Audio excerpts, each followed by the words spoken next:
Live, brought to you from the Eternal Word Television Studios in Birmingham, Alabama.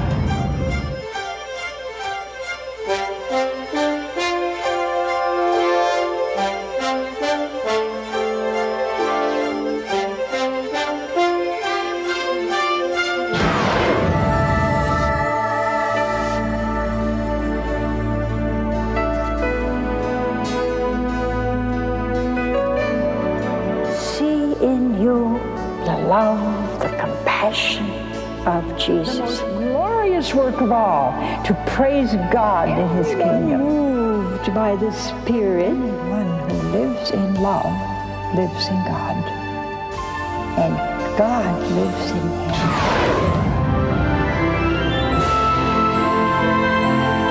What a wonderful thing is our church. This whole network is built on trust. The essence of evangelization is to tell everybody Jesus loves you. We're all called to be great saints. Don't miss the opportunity.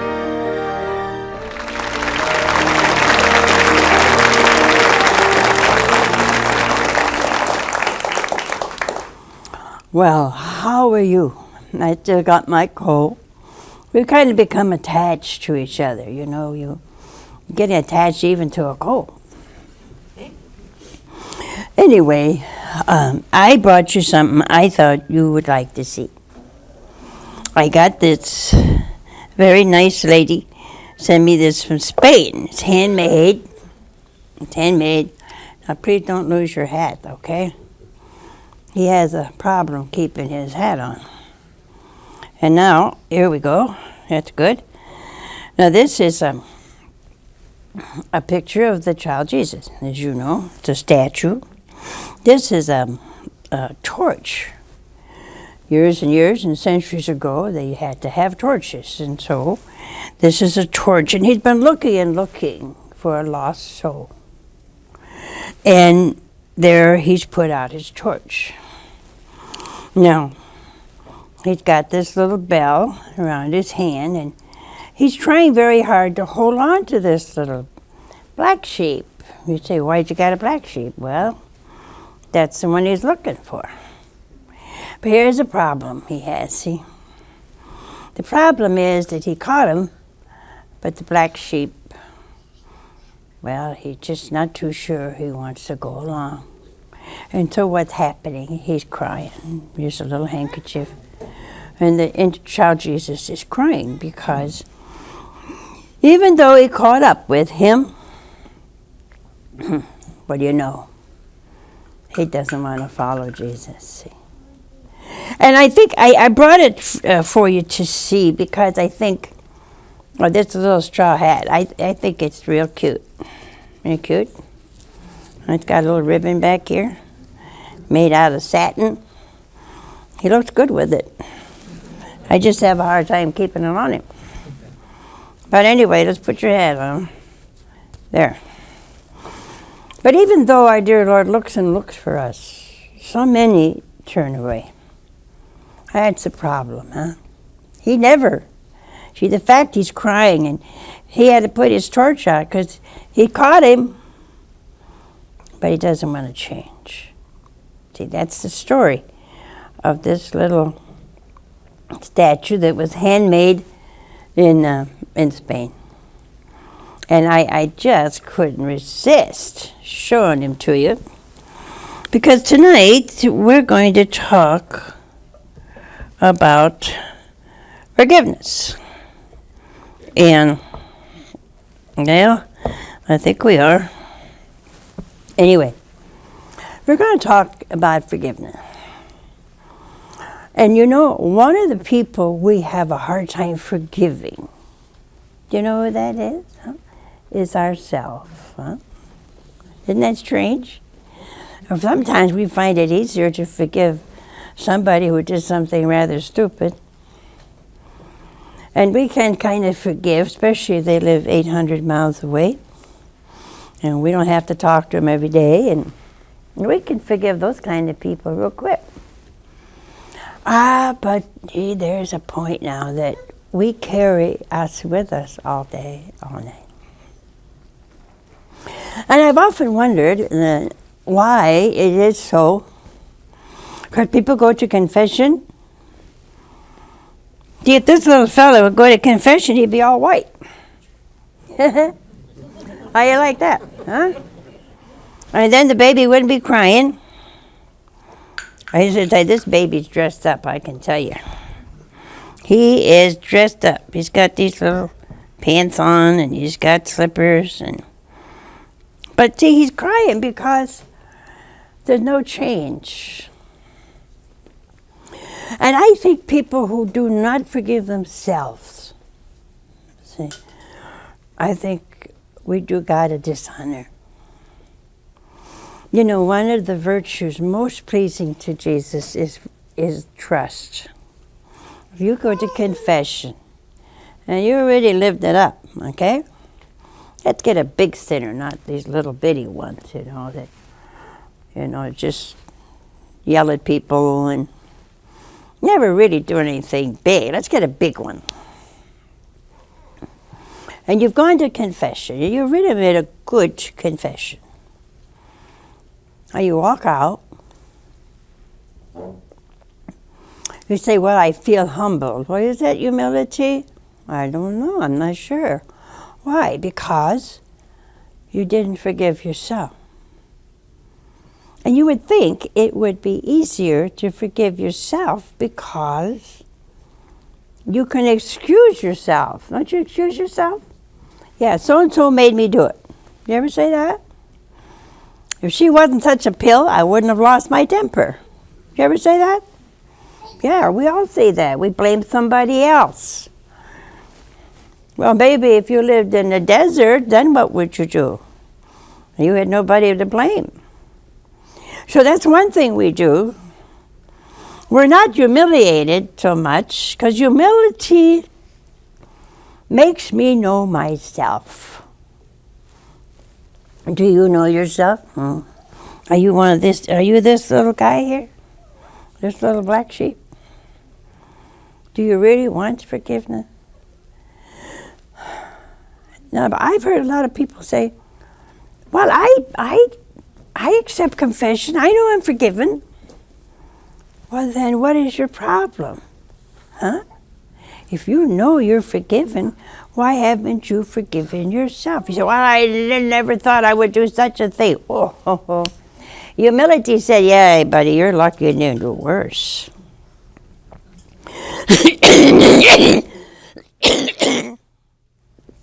It really sounds worse than it is.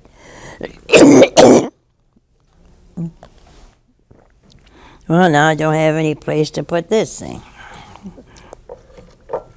I need a bigger table. No, I got it. Don't worry. Okay. So tonight I would like to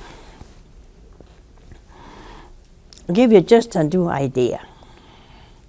You've gone to confession, and Father given you penance, and you know in your heart that God Himself has forgiven you. I absolve you. Oh, what a beautiful thing to hear.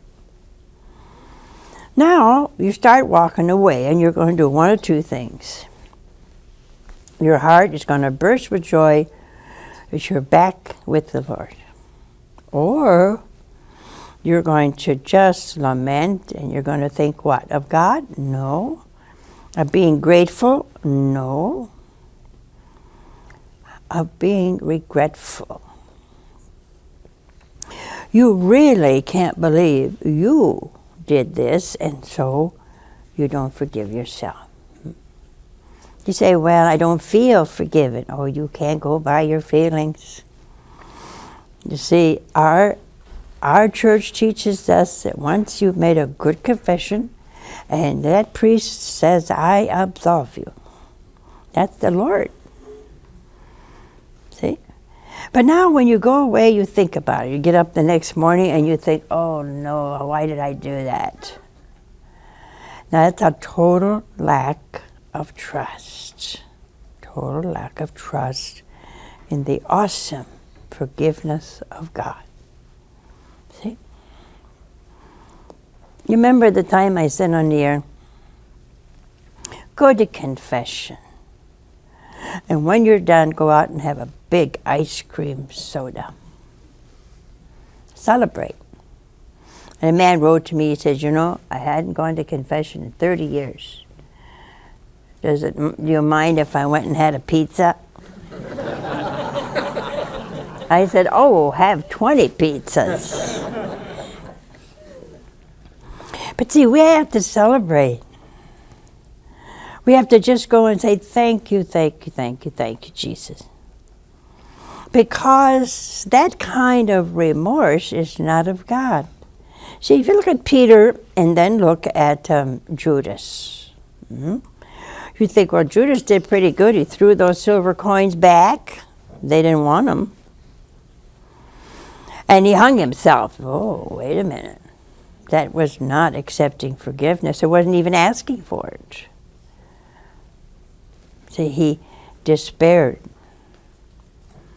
Now Peter comes along and he cries and cries and cries.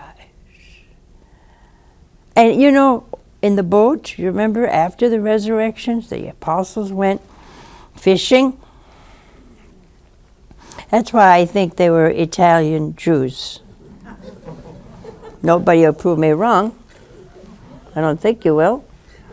But only Italian Jews would think about eating after the resurrection. You and I think, well, I'm Italian, so I would have said, wow, he's risen. What's for supper? That's what I would have said. And they went out fishing. As usual, they caught nothing. Then the stranger comes along and says, friends, have you caught anything? Well, I read that every so often because there's so much in it. And Peter now was very honest. And that's how you have to be after confession. Yeah, I did this, and I'm sorry, Lord, and I'm going to try not to ever do it again. With joy in your heart. And that's what Peter had. Peter had just not too long ago, a few days, denied his Lord 3 times. He was forgiven. See, the merciful Jesus appeared to Peter first. I wouldn't have. Man, I'm sure you wouldn't have. You'd have said, you louse.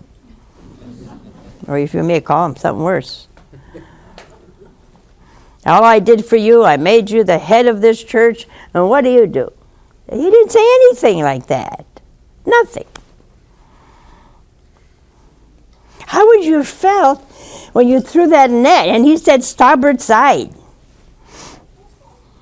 And he throws the net, and here comes these big fish. 150. Now, it's interesting as to what Peter did. He was so excited to see the Lord and to have been forgiven that he jumped. He jumped into the water, put a kind of mantle on, and he jumped into the water to get to Jesus before anybody else could get to him. Would you have done this, all you people that feel so sorry for yourself? That was a big sin. To deny you know the Lord is a form of betrayal. I don't know this man. You've been with him 3 years. Pretty big. But what does Peter do? He runs towards Jesus. All of you tonight that feel so hung up by your own feelings and sins, you don't have to feel forgiven. You are forgiven. See, that's what faith is. Faith tells me I am forgiven. And because I am forgiven, I can rejoice. What did our Lord say, huh? If your sins are as scarlet, oh, what? What's going to happen? They shall be made white as snow. See? Oh, don't take him out. He's okay. He's just being a little boy. Don't bother me any. Yeah. See, I want you to have such confidence in the Lord. That's what I hope the new temple will do. I hope when you go there, if you go there, that you'll find such hope at seeing the beauty of the Lord, the majesty of God, that we don't see that anymore. We're so computerized. You think one day we'll wake up and we'll be so computerized your mother can wind you up and off you go for the whole day. But see, it's all nothing. It's all nothing. And I bet you feel good spending hours and hours playing in that computer. I went to Las Vegas years and years ago for one of these cable shows, you know. And I was shocked to see all these old ladies in their 70s and 80s getting off that plane, running for a slot machine. I mean, they just got off the plane. And the airport's kind of smart. I mean, they line them up for a bunch of dummies coming off the plane. You don't have a chance to win. You can keep putting nickels and quarters and $half, and the next, you can be there 5 hours, and the next guy that comes along gets them all. They're all fixed. I know, my uncle used to have slot machines.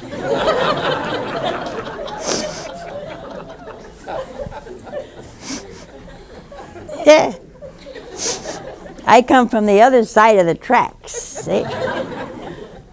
And he knew I was hungry one day and I went in his place of business, let's put it that way. Yeah, it was interesting. And he looked at me and he said, "You want to play slot machine?" I said, "I don't have any money." "I'll give you a few nickels."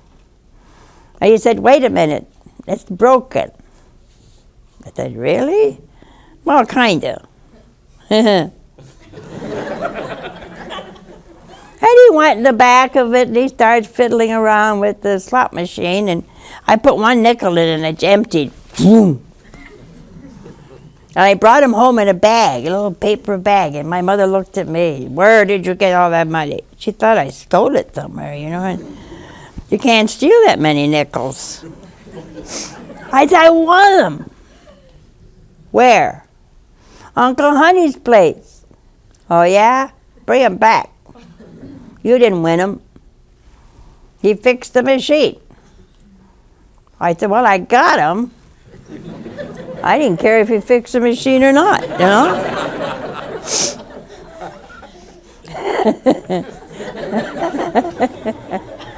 Oh, dear Lord. That I am a nun is the miracle of the century. And I enjoy it, besides. I just don't have any more slot machines or uncles to play with. But you see, we like to live by illusions. And I remember when we got to the hotel, oh boy, you sit down for breakfast, they got something you can play with, see. You go to the phone, they got something in there you can bet on or do something, see. I couldn't eat my breakfast because there was this little thing in front of me, you know, and I thought, this is stupid. Everything was, and this one lady, I passed her early in the morning. I was trying to get away from the place. You know, I had NBC or CBS with me, and they were taking pictures all over the place. And I didn't want them to see me in this place we were in. I got up as early as I could, and we walked through. And this old lady, she had to be early 80s.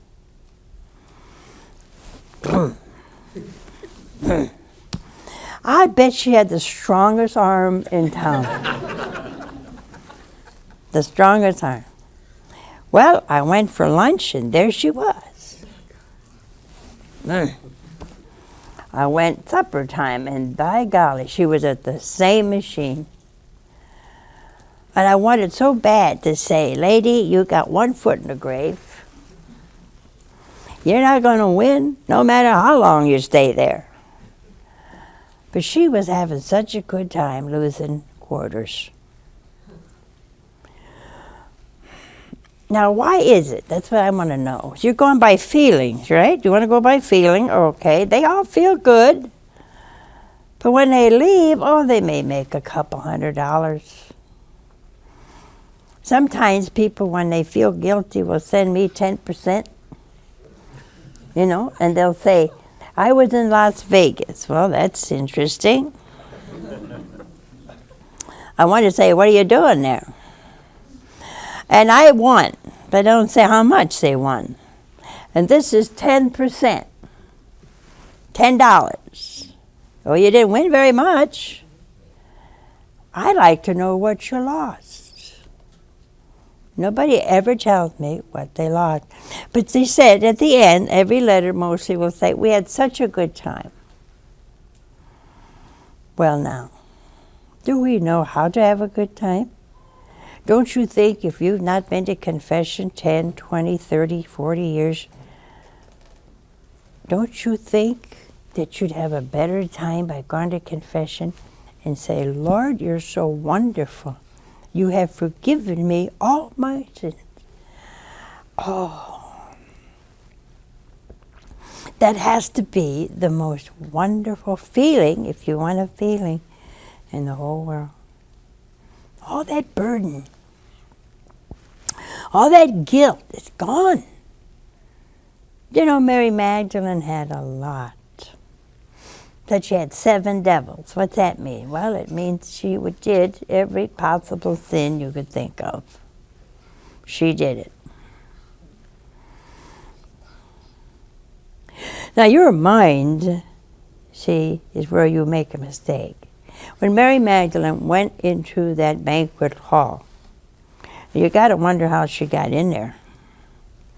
Women were not allowed unless she'd been there before. And the man said, the big shot there said, well, if this was a prophet, he'd know what kind of woman this is. And I wanted to say, how do you know, buddy? How do you know what kind of woman this is? You see, we just are kind of sometimes hypocritical.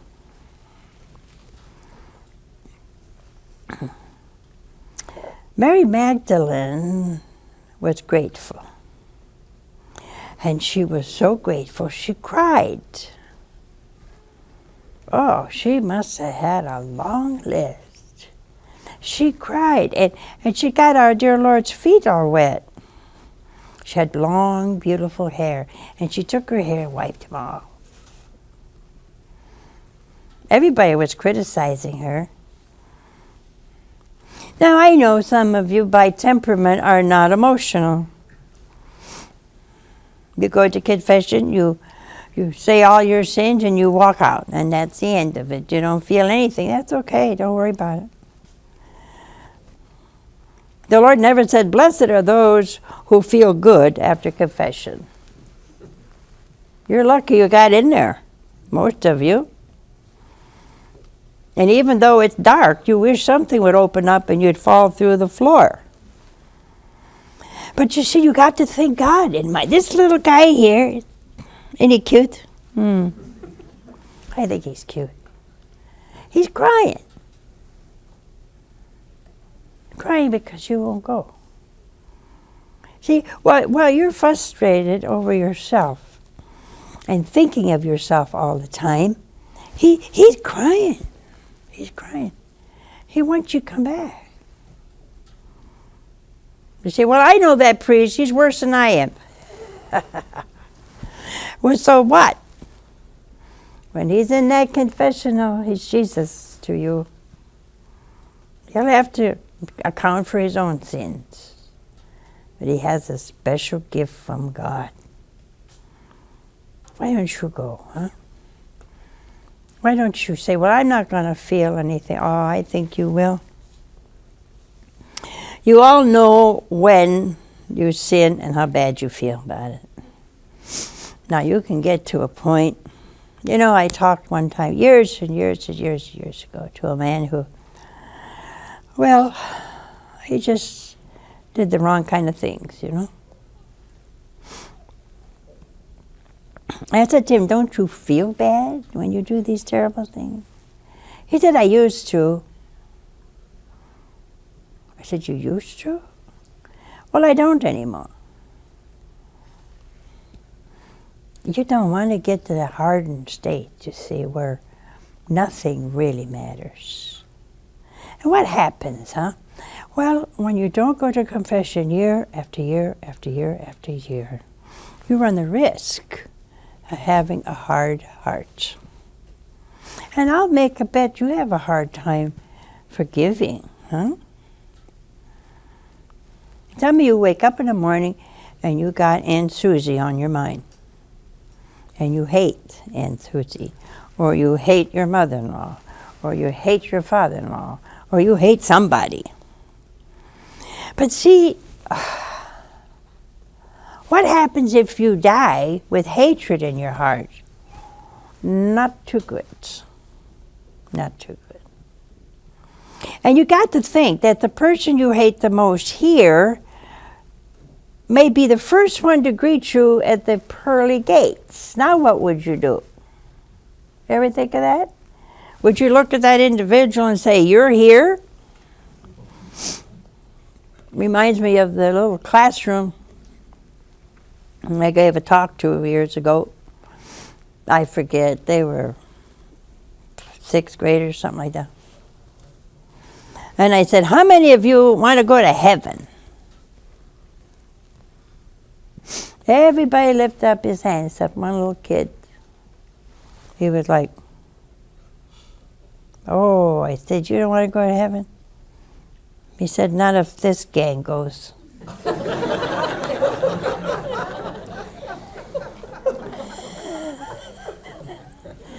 Haven't we always somewhere felt that way? You look at this pill, and you think, oh, Lord, I'll never be able to make heaven if he's there. I told you several times about the woman who came to me so upset. I mean, her husband was something else. And he got the last sacraments before he died. He went to confession. He baptized. I mean, he got the whole works.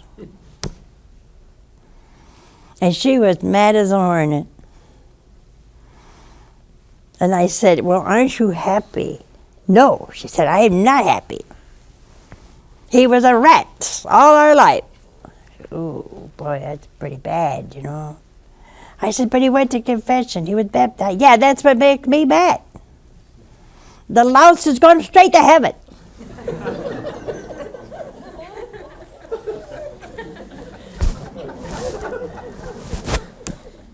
I didn't know how to answer her. I said, but, well, I said, you got to be happy about it. No, I'm not. I want him to suffer a little bit. Like 50 years I want him to suffer in purgatory. I said, well, what a great gift from God that he forgave you having oh, hey, if you got baptized on your deathbed, what a grace, huh? Boom. Well, she wasn't happy over it. See, there's a deep-rooted punishment we want to give everybody. We don't mind if people go to heaven that have offended us. We just want them to suffer a little bit. Miserably suffer, and then we feel better about it. You know, in the old days, for vaudeville days, they used to say, go break a leg, which meant, I hope you're successful. What a way to do that. Somebody said to me about 18 years ago, 17 years ago, I thought he was serious. He wanted me to break a leg. But see, we're a punishing people. We don't mind even forgiving sometimes, but we just want everybody that hurt us to suffer a little bit. Slip on a banana peel, do anything. But don't be happy. Why? Because you hurt me. Well, see, that isn't Jesus. When our dear Lord on that cross said, Father, forgive them. Now that would have been sufficient. But he excused them. He said, they don't know what they're doing. Oh, hey. If we're Christian and we read this book, I not only have to forgive, I have to excuse. I don't think people know what they do.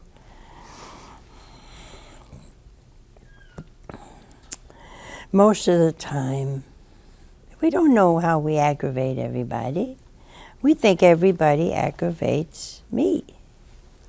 But you aggravate people. You know, when women used to wear hats in church? Used to. Some do. I always sat in back of somebody, the little I went to church, who had the biggest hat in town. I mean, you know, and the sisters I was taught at school and hated with all my heart. I thought they were the meanest creatures on God's earth. I always thought that's where they were black.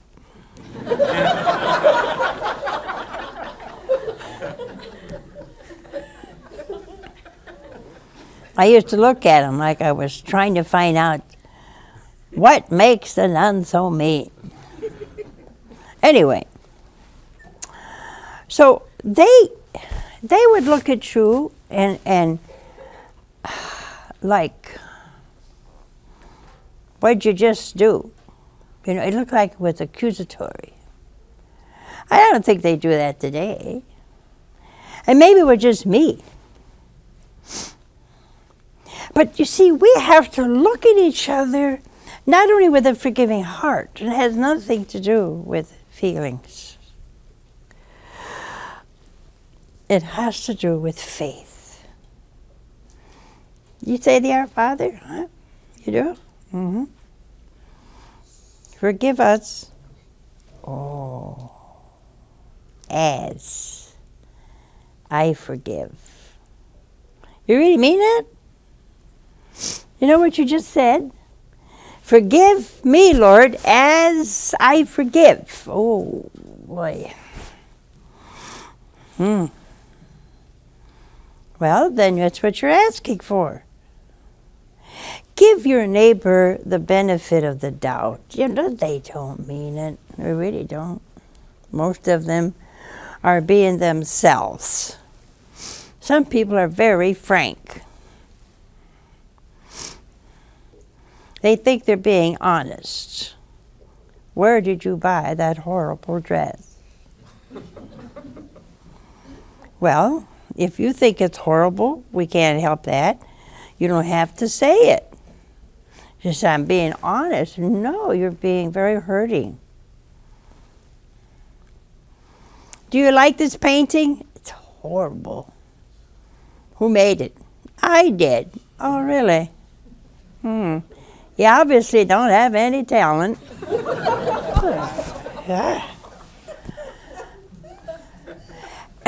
And we call that being honest. Did you ever do that? Be honest? You can't afford to be honest all the time. You know, I sometimes I've given talks when I used to give a lot of them, and things would come out of me I never put there. I don't know where they came from, but there they were, and they would come out. And I was at a big convention in Florida, and that week, I bet we got 20, 25 letters where husbands left their wives. They married 25, 30 years. And during the talk, this kind of dawned on me, see? And I started to say that, you men out there, I said, we get a lot of letters of men leaving their wives. And I said, you men, after you get in your 50s or 60s, look around for some young chick. I said, your bald head is no morning sunrise.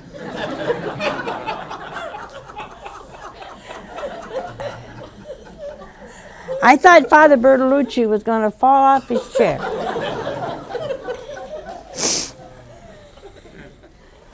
And I didn't mean to hurt anybody, bald head. I can't help you have no hair. You know. And I don't know what made me say that. They all laughed, though. I mean, everybody was hysterical about it, but I don't know what made me say it.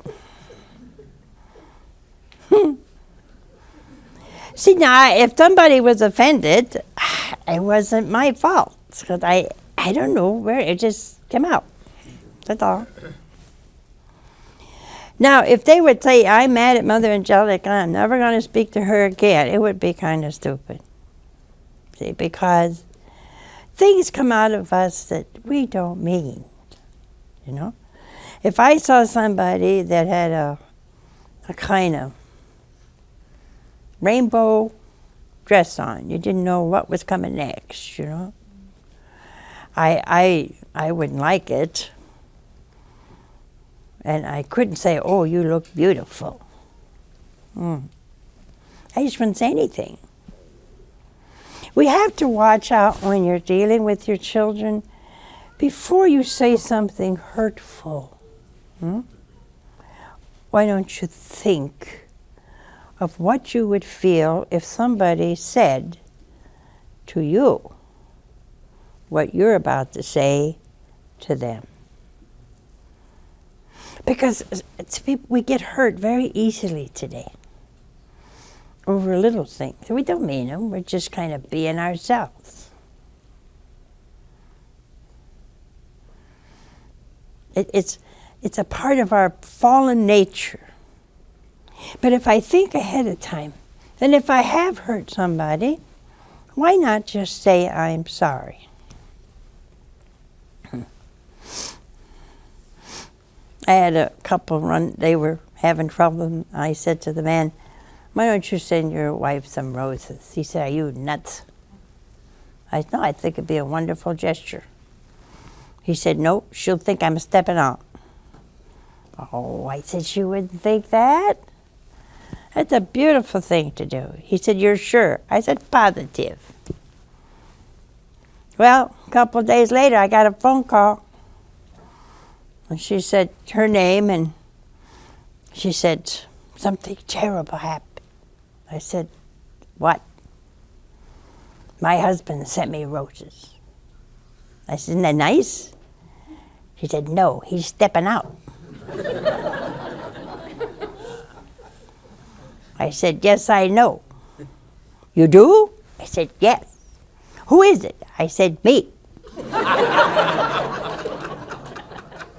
I'm the one that told him to send you those roses.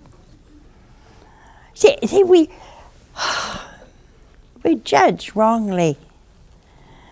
And then you wonder why things happen in your life. See?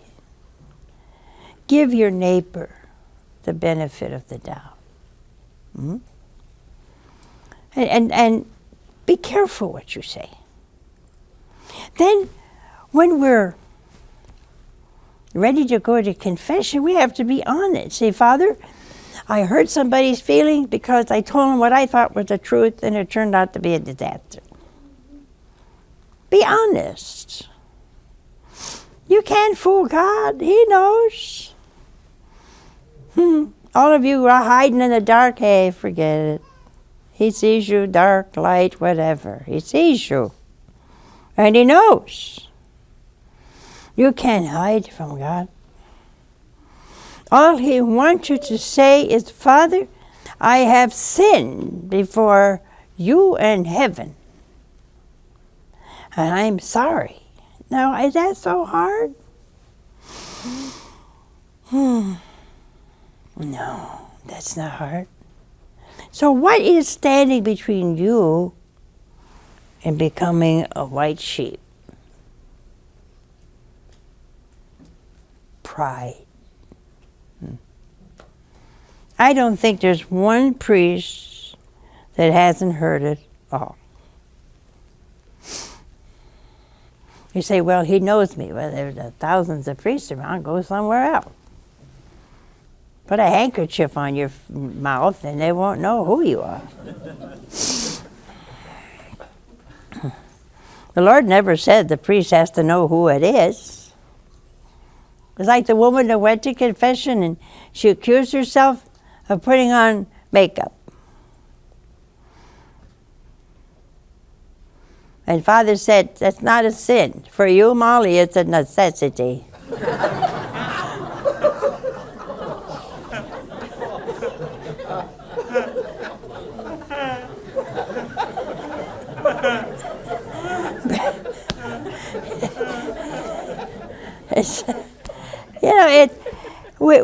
We get so foolish, So he knows you. Well, he probably heard more about you than you know yourself.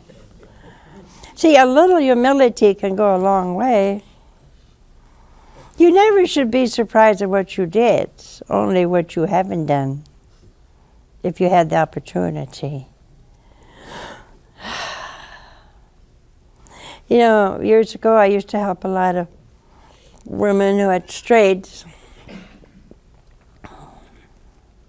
And even though they were prostitutes, even they had something in their character that was so generous. They'd give you anything. Maybe that was their problem. But in the worst of us, Francis Thompson, if you listened a month ago or so, the one who saved him from the gutter was a prostitute. Took him in, took care of him, healed him. And when she felt he finally got a chance for his poetry to be known, she went away. She disappeared. She didn't want to spoil it for him. I thought that was heroic virtue, even from a prostitute. So the worst of us can rise to heroic virtue. You can't write anybody off. You can't. Don't have to make yourself a doormat, but you can't write them off. Until that moment comes when they breathe their last, there's always a chance. Always. I brought the baby tonight because nobody is afraid of a child. Nobody. Well, you shouldn't be. And I brought him with tears in his eyes, holding a black sheep. Are you one? Are you one? I think it's a good example here of the hurt in his little heart that you won't come back. If you haven't been to confession, the miracle is confession. You can go from this color to pure, pure white. Think about it, will you, tonight? But would you be afraid of this little guy, even with these little flowers in his hat? Would you be afraid to go up to him and say, Jesus, I'm a poor sinner. Forgive me. You know what he'd do? Oh, he'd run up with his little feet, running like crazy, just to hug your knees. That's what he'd do. Then why are you so afraid? See? That's why I want to promote devotion to the child Jesus. Maybe it'll take away your fear. And you'll run to him, and he'll run to you. And then you'll be forgiven once for all in that beautiful little box. We have a call. Hello? Hello. Hi, where are you from? I'm from Louisiana. Oh, good. And what is your question? I'd like to know what would be the first step in forgiving yourself. The first step? Yes, ma'am. Okay. I think the first step of forgiving yourself is to realize that God has forgiven you.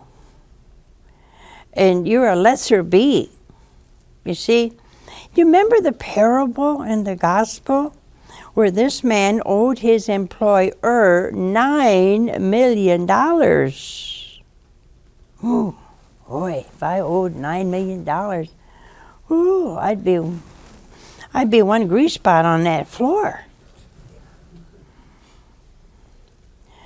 Well, he was forgiven. $9 million. I have a couple million. If anybody wants to take that away, I'll show you rejoicing you never saw before. But now this man, you see, somebody owed him $15. $15. And he wouldn't forgive. He put him in jail. Now, once you realize, you see, that we have offended the good God, all holy, all majestic. And he said, hey, I'm going to write it off. You don't owe me a thing. Oh. Well, you're the one with the $15, see? So I would think the first step is to look at the attributes of God. I may possess compassion. God is compassion. I may possess a little bit of mercy, but He is mercy. And if you know in your heart, in your mind, that we have offended a great God, and He's written it off. He said, it's okay. You're sorry, I forgive you. That's the joy that we miss. Why? Because we're concentrating on the $15 instead of the $9 million. Makes a big difference, huh? Secondly, I would ask Our Lady to help you. Why? Because she stood at the foot of the cross. She also forgave those who crucified Him. She's your mother. She's your mother. Well, now go to her and say, sweet mother, please teach me how to forgive myself. You pick up the pieces, see? You know, our Lord told Angela Filigno, one of my favorite saints, the past is dead, He said. Some poor woman in Coleman last night, gone back to the farm, lost about 20,000 chickens. It's a lot. The electricity went off, and before they could do anything, there were that many chickens dead. Did you ever smell that many chickens dead? No? Thank God. Because when we passed from that point to that point, it was awesome. Terrible. Well, why do you keep thinking of that when it's gone? The past is dead, the Lord said. The future, unborn. Unborn. You say, well, I'm afraid I'll fall into that sin again. Yeah, you need to be afraid. But ever grateful that He forgave you. I would use those two. A little humility wouldn't hurt you. Wouldn't hurt you. When you get up in the morning, you say, Lord, keep me today from serious sin. We have another call. Hello? Hello? Hi. Where are you Hi. from? From Massachusetts? Oh, good. And what is your question? My question is, why do people go to jail? Why do they go to jail? Like they choose a life to be there, or sometimes I don't understand that. Well, I think it is hard to understand why people lie and cheat. The law has to punish, you see. You know, when it was a mortal sin to eat meat on Friday or not to go to Mass on Sunday, everybody went to Mass. And you couldn't stuff a piece of meat down anybody's throat if you tried. And now, they don't care about anything. You're supposed to substitute. I want to know what you substituted last Friday. What? Nothing. You didn't even think about it. Didn't know it was Friday. It takes a little bit of fear, but the law is the law. And if there wasn't a punishment with law, you have no right to kill. You have no right to steal somebody. That's the commandments. You have no right to covet. If you do, you got to take the consequences. And you see, we all suffered. I know my liberal brother don't believe in original sin. Boy, you're in trouble. If you can read a newspaper and tell me there was no original sin, because the consequences are still there. You know, to me, spaghetti is, without question, the most wonderful food in the world. Now, you may think that liver sausage is the most wonderful food. Fine. I think it's spaghetti. But now that I'm 76, I can't eat the tomato sauce. So now what?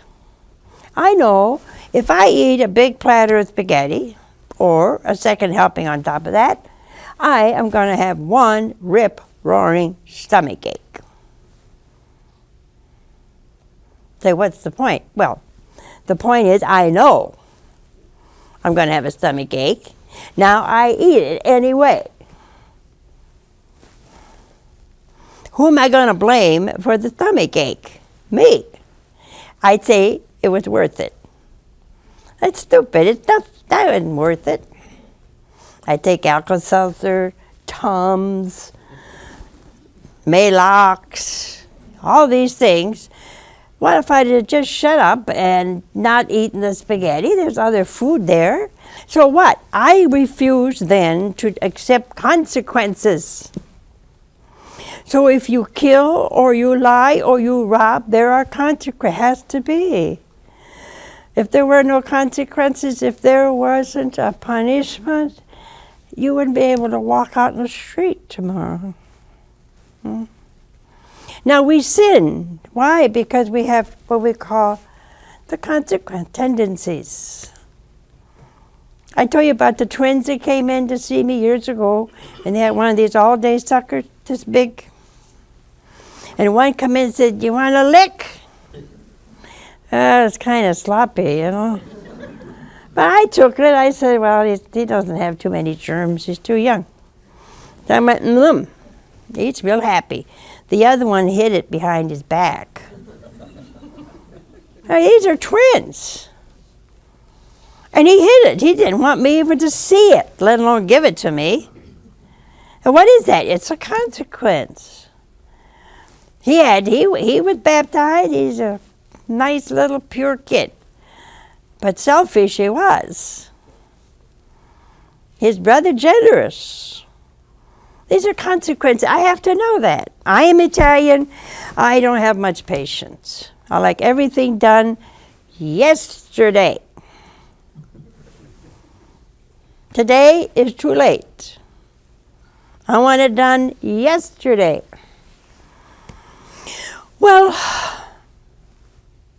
sometimes you can't have it yesterday, see? So what? Well, I have to control myself. I have to know they're doing their best and I'm doing mine, and it's not going to be done until next week. But it's hard for me, see? I think if you're doing something for God, you got to do it now. Well, everybody don't feel that way. So that's a consequence for me. My Italian temper is not patient. I was born that way. I was almost 12 pounds when I was born. My grandmother said I looked like I was up and at 'em. Lots of hair, rosy cheeks, ready to go. I haven't stopped. She was right. But see, I lived with 30-some sisters. Some are slow. I can't push them. They're slow. They eat slow. They work slow. They sleep slow.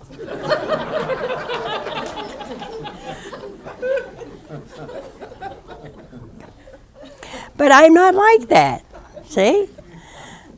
If I'm going to eat, I eat it and I wait. It's not very bright, but that's the way I am. It's in front of me, eat it.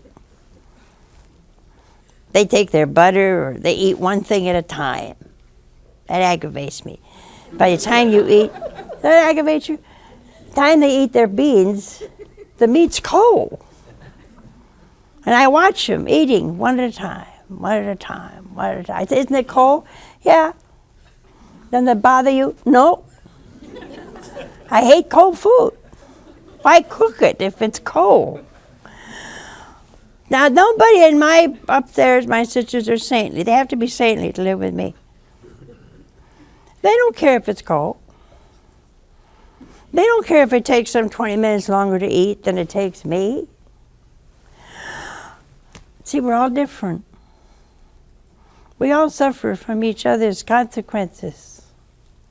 Some people, I like to say, move. Well, they're not going to move.